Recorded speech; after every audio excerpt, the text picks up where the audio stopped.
My name is Margaret Good. I am a Democrat. I'm running for the Florida House of Representatives, District 72. I'm Allison Foxall, and I'm the Libertarian candidate running for the State House District 72 seat. My name's James Buchanan, and I'm running as a Republican for District 72, State House. It may be February, but it's election season in Sarasota, with 3 candidates vying for a state house seat that became available when Representative Alex Miller resigned. The race is considered a bellwether for the national political mood, and polls show it's extremely close. The candidates are sparring over a range of issues, from immigration to health care and the environment.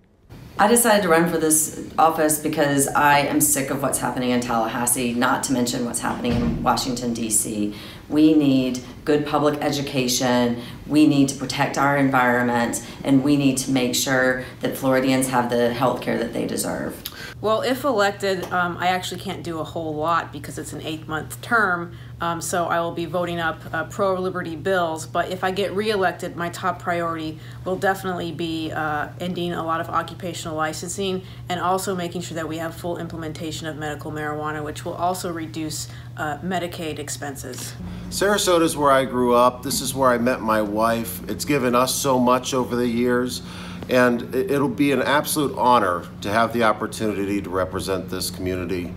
Margaret, one issue, as you just said, that you've really emphasized is healthcare. You've talked about expanding Medicaid in Florida. The Republicans who control the legislature have been reluctant to do that because they think it would be too expensive. Why do you think this is something that the state should do?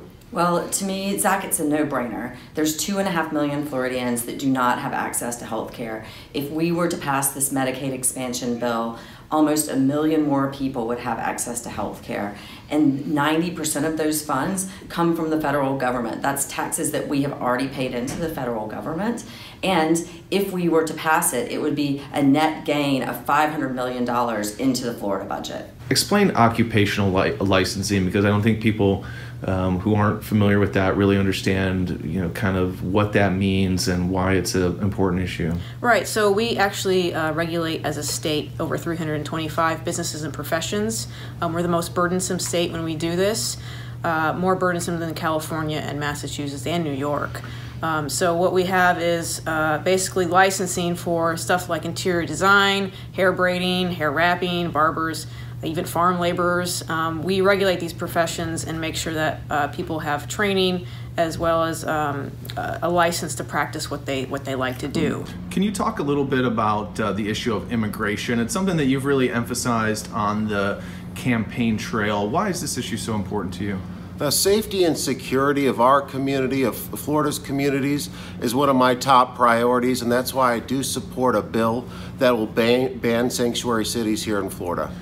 And, some people would argue, well, that's kind of a federal issue. Do you think that you can have a big impact on that issue at the state level? I think we can absolutely have a big impact. If elected, I would work with Tom Knight to make sure that we have all the proper resources here. And in Tallahassee, they are working on legislation regarding sanctuary cities right now. Early voting in the District 72 race runs through February 10th. Election Day is February 13th. For the Herald-Tribune, I'm political editor Zac Anderson.